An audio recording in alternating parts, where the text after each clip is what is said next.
प्रोनेसिस investor academy के इस brand new video में आप सभी का बहुत बहुत स्वागत है।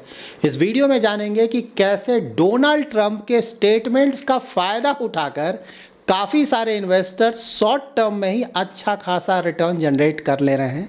साथ ही इंटरनेशनल इन्वेस्टिंग के बारे में जानेंगे और इंडिया और यूरोपियन यूनियन के साथ जो ट्रेड डील होने वाला है इन दोनों के बीच में, उससे इंडिया को क्या फ़ायदा पहुंच सकता है। इसके साथ ऑफ कोर्स और भी बहुत सारे डिटेल्स जानेंगे।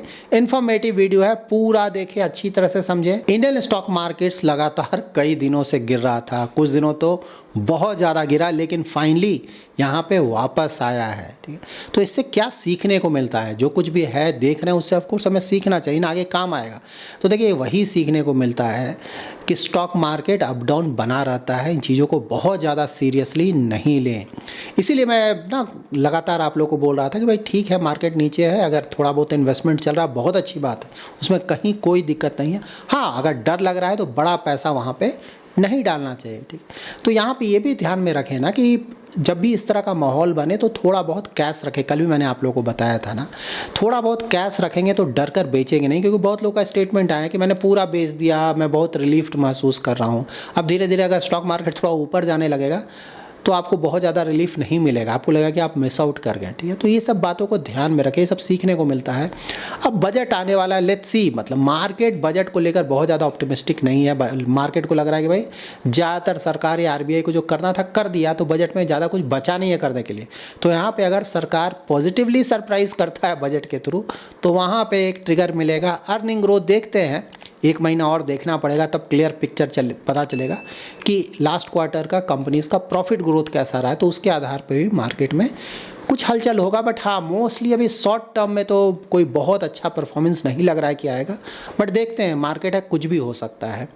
यहाँ पे देखिए आप लोग का क्वेरी आता है ना कि आप बोलते हैं कैश में रखा है, तो आपने कहाँ रखा? तो कैश का मतलब ये नहीं कि सेविंग्स बैंक अकाउंट में रख लिया या फिर नोट अपने घर पे रख लिया। कैश का मतलब मेरा मतलब ये होता है, मैं कैश को शॉर्ट टर्म डेट फंड में अगर डालना है तो वहाँ रख देता हूँ कुछ पैसा, आर्बिट्राज फंड्स में पैसा रख देता हूँ। नाउ जान लेते हैं इंडिया और यूरोपियन यूनियन के ट्रेड डील के बारे में। तो देखिए ऐसा बोला जा रहा है कि ट्रेड डील अगर ये हो जाता है, जो कि बिल्कुल ऑलमोस्ट होने वाला है ना, क्योंकि यूरोपियन यूनियन के जो सीनियर ऑफिशियल्स हैं वो आने वाले हैं इंडिया, और रिपब्लिक डे परेड में भी इनफैक्ट वो लोग शामिल होंगे, और वो मतलब ऑफ कोर्स कुछ चीज़ें और फाइनलाइज करनी है, but mostly it has gone through. ये ट्रेड डील मोस्टली कुछ महीनों में पूरी तरह से क्लियर हो जाएगा। बहुत बड़ा पॉजिटिव है। क्यों पॉजिटिव है? क्योंकि अगर ये ट्रेड डील सही से हो जाता है तो हमारे लिए फ़ायदा ये होगा ना कि यूएस के कारण तो हमें प्रॉब्लम हो रहा है, क्योंकि वहाँ पे हम सही से सामान बेच नहीं पा रहे हैं, 50% का टैरिफ है। लेकिन यहाँ पे अगर ये यूरोपियन यूनियन के साथ हमने ट्रेड डील कर लिया सही से ना, यूएस टैरिफ से जो हमारा टोटल एक्सपोर्ट हिट हो रहा है ना, उसका अबाउट 84% हम यूरोपियन यूनियन के डिफरेंट कंट्रीज़ में बेच सकते हैं। तो क्योंकि वो भी बहुत बड़ा मार्केट है, 100% नहीं होगा, बात सही है, लेकिन अगर 84% के आसपास हम कर सकते हैं, थोड़ा टाइम लगेगा, ऑफ कोर्स इमीडिएटली तो नहीं होगा, लेकिन अगर ये कवर अप कर लेगा वहाँ से तो ये बहुत बड़ा हेल्प है।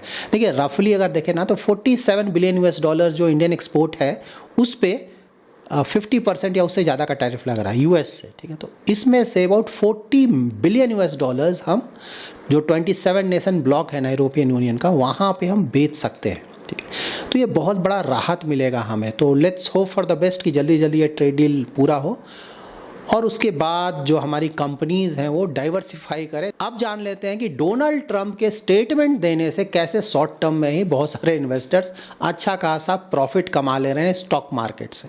तो देखिए इसे बोलते हैं टाको trade, that is Trump always chickens out. इसका मतलब क्या हुआ कि ट्रंप शुरू में तो बहुत बिल्डअप करते हैं ना कि मैं ये कर दूंगा वो कर दूंगा, और बाद में कुछ समय के बाद वो वापस ले लेते हैं अपना स्टेप्स ज़्यादातर, या फिर जो भी बोलते हैं उसको पोस्टपोन्ड कर देते हैं कि नहीं बाद में करेंगे। ठीक है, तो इसे ही बोलते हैं ट्रंप ऑलवेज चिकन्स आउट। तो जब भी वो इस तरह का एग्रेसिव स्टेटमेंट देते हैं तो मार्केट्स बुरी तरह से गिरते हैं। ठीक है, और उसके बाद जब वो वापस ले लेते हैं अपना स्टेटमेंट तो वहाँ पे मार्केट में अच्छा खासा रिकवरी आता है। लाइक चाइना के साथ ना बहुत ज़्यादा प्रॉब्लम चल रहा था यूएस के साथ, ये कर दूंगा वो कर दूंगा, लेकिन जब चाइना ने भी रिटेलिएट किया तो वो पूरी तरह से वापस चले गए, तो उसके बाद अच्छा खासा रिकवरी आया।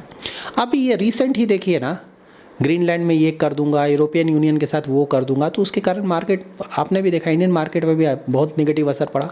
उसके बाद फिर से उन्होंने ये सब वापस किया कुछ हद तक, तो उसके कारण फिर से रिकवरी देखने को मिल रहा है। ठीक है, क्या क्या उन्होंने वापस लिया, ऑफकोर्स आगे हम ये डिस्कस करेंगे। तो जो स्मार्ट इन्वेस्टर्स हैं वो क्या कर रहे हैं यूएस जैसे कंट्रीज़ में ना, कि जब भी इस तरह का स्टेटमेंट आ रहा है, मार्केट पूरा गिर रहा है, वो उस समय अच्छा खासा इन्वेस्टमेंट कर दे रहे हैं। उसके बाद कुछ दिनों में फिर से मार्केट ऊपर आ जा रहा है, शॉर्ट टर्म में वो अच्छा खासा रिटर्न जनरेट कर ले रहे हैं। सो नाउ अब है कि मार्केट क्यों ऊपर चला गया ना, तो डोनाल्ड ट्रंप का फिर से स्टेटमेंट है डावोस, मैंने कल बताया था आप लोगों ना कि शाम में उनका स्पीच है, उसके बाद सीएनबीसी के साथ उनका इंटरव्यू भी था।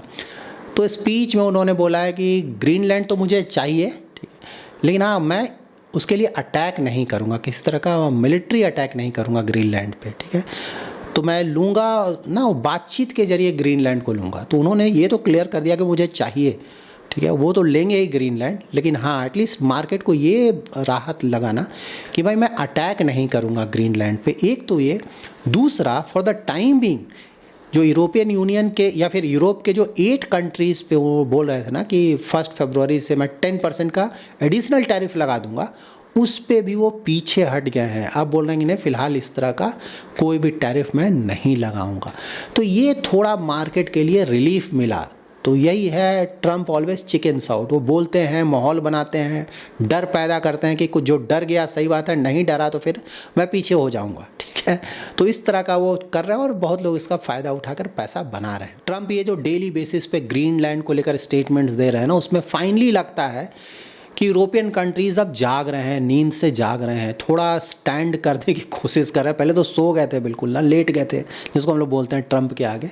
तो उनके तरफ से भी स्टेटमेंट आ रहा है, फ्रांस की तरफ से स्टेटमेंट, इवन यूके के प्राइम मिनिस्टर का स्टेटमेंट आ रहा है ट्रंप के खिलाफ, यूएस के खिलाफ, जो कि बहुत बड़ी बात है। और नाउ जो यूरोपियन पार्लियामेंट है ना, उसने भी जो ट्रेड डील हुआ था यूएस के साथ ना, उसको फ्रीज कर दिया है। बोला कि भाई फिलहाल हम इसको अप्रूवल नहीं देंगे, क्योंकि देखिए जो भी डील हुआ था, सभी यूएस जिसके साथ भी डील कर रहा है वो बिल्कुल गलत डील हो रहा है। यूएस बोल रहा है कि मैं तुम्हारे यहाँ पूरा सामान बेचूंगा, तुम किसी तरह का टैरिफ नहीं लगाओगे, लेकिन तुम जो मेरे यहाँ सामान लाओगे उस सभी पे मैं टैरिफ लगाऊंगा, कहीं 10%, कहीं 15%, कहीं 25%, मतलब जितना मन उतना टैरिफ लगा दूंगा। यूरोपियन यूनियन को तो पहले से भी इसमें प्रॉब्लम था, बहुत सारे कंट्रीज़ ने इसका अपोज किया था, लेकिन फिर भी लग रहा था कि हो जाएगा। लेकिन फाइनली वो लोग अब जागे हैं, उन्होंने इसको फ्रीज कर दिया, बोला कि नहीं भाई देखते हैं, फिलहाल इसको अप्रूव नहीं करेंगे। सो नाउ इंटरनेशनल इन्वेस्टिंग से रिलेटेड भी आप लोग को बहुत सारे क्वेरीज आते हैं, तो वहाँ पे मैं थोड़ा और इन्फॉर्मेशन आप लोग को देता हूँ ताकि आप अच्छी तरह से डिसीजन ले सकें। देखिए अभी हो क्या रहा है कि इंडिया में कोई रिटर्न आ नहीं रहा है ना, 15 मंथ से कुछ भी नहीं हो रहा है, नियर फ्यूचर में भी कुछ बहुत ज़्यादा ब्राइट दिख नहीं रहा है।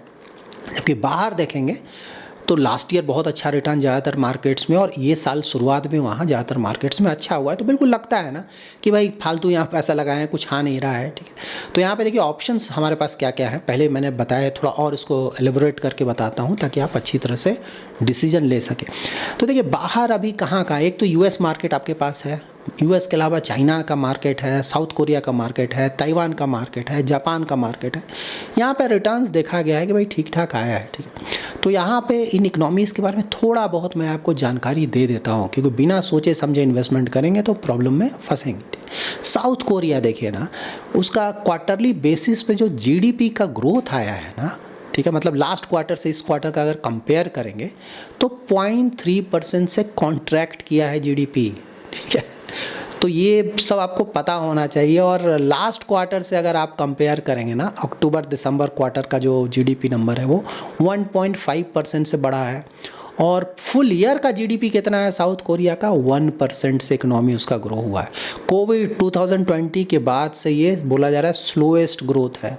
तो इकोनॉमी में ऐसा कुछ है नहीं, ठीक है, इकोनॉमी के हालात बिल्कुल अच्छे, लेकिन हाँ एआई रिलेटेड कंपनीज है जो कि बहुत अच्छा कर रहा है। इनफैक्ट यूएस के जो कॉमर्स सेक्रेटरी है ना, हावर्ड लुटनिक, जो कि डोनाल्ड ट्रंप की तरह ही ऊट पटांग बोलने के लिए जाने जाते हैं, तो उन्होंने बोला है कि भाई साउथ कोरिया और ताइवान के जो चिप मेकर्स हैं, जो चिप बनाते हैं, उस पर हम अप टू 100% का टैरिफ लगा देंगे अगर वो कंपनीज यूएस में अपना प्रोडक्शन नहीं बढ़ाती हैं तो।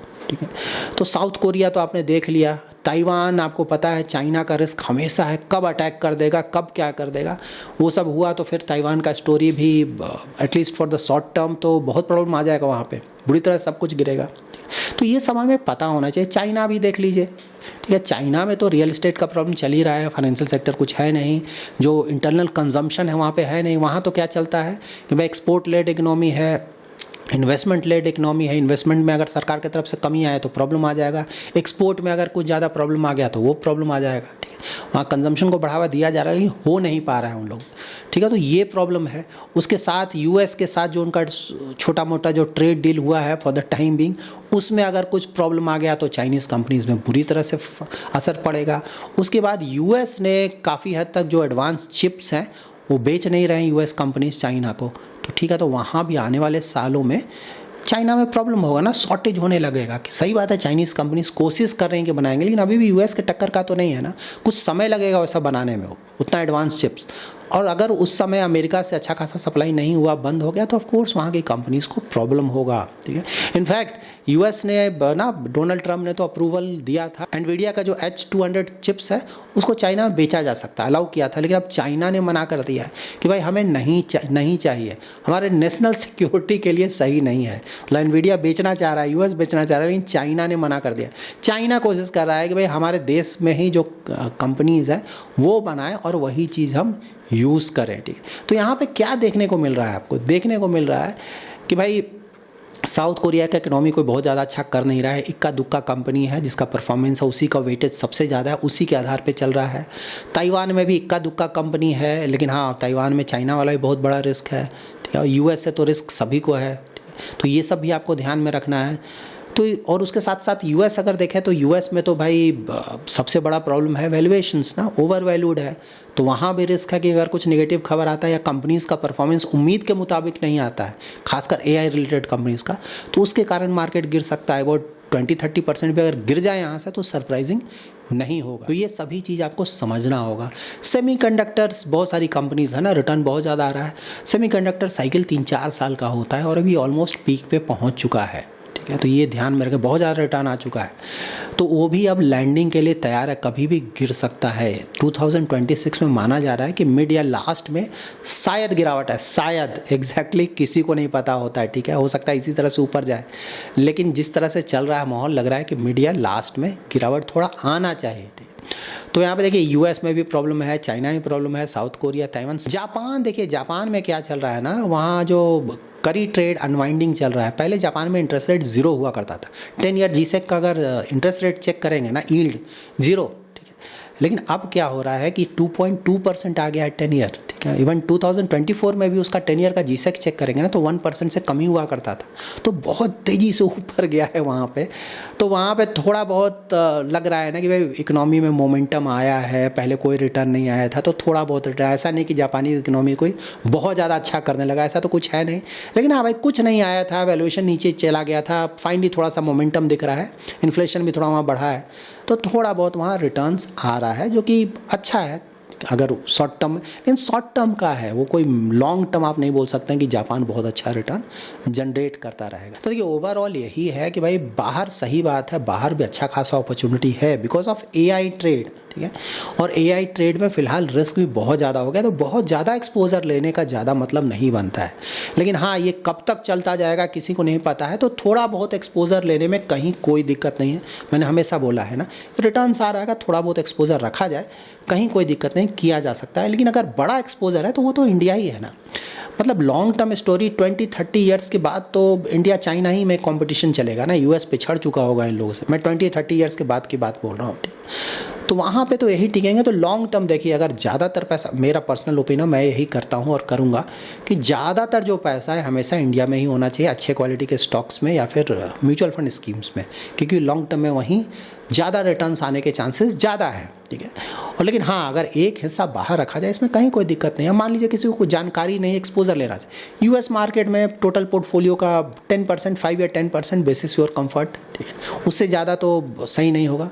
और जिसको आइडिया है, समझ है, वो यूएस मार्केट भी फॉलो कर रहा है, चाइना भी फॉलो कर रहा है, साउथ कोरिया, ताइवान क्या चल रहा है, किन कंपनीज़ का परफॉर्मेंस अच्छा है, कब अच्छा हो सकता है, कब गिर सकता है, एक आइडिया है इन चीज़ों का, वो तो फिर कहीं भी एक्सपोजर ले सकता है, उसकी बात अलग है। वो तो मतलब 20%, 30%, कहीं कहीं इवन 40% का भी एक्सपोजर ले सकता है पूरे इन्वेस्टमेंट का, उसकी बात अलग है। लेकिन जिसको जानकारी नहीं है उसको बहुत ज़्यादा एक्सपोजर नहीं लेना चाहिए। और मैंने आपको बताया अभी कि भाई इन इकोनॉमीज़ के साथ फिलहाल क्या चल रहा है, और मोस्टली एआई ही चल रहा है। तो एआई का जब तक परफॉर्मेंस आता रहेगा तब तक इनका परफॉर्मेंस अच्छा रहेगा, और प्रॉब्लम आया तो सब गिरेगा, बाद में वापस भी आएगा, ऐसा नहीं, क्योंकि एआई तो अब हमेशा के लिए हो गया है ना, ऐसा नहीं कि ख़त्म हो जाएगा, ठीक है। लेकिन आज शॉर्ट टर्म में अच्छे खासे प्रॉब्लम्स हो सकते हैं। तो अगर अच्छा ही है कि थोड़ा बहुत डालना है, बिल्कुल डाला जा सकता है, लेकिन बड़ा पैसा गिरने के बाद 10-20% मान लीजिए यहाँ से गिरता है, वहाँ पर अगर डाला जाए तो इन्वेस्टमेंट काफ़ी अच्छा होगा और अच्छे रिटर्न्स आने के चांसेस लॉन्ग टर्म में बढ़ जाएंगे, ठीक है।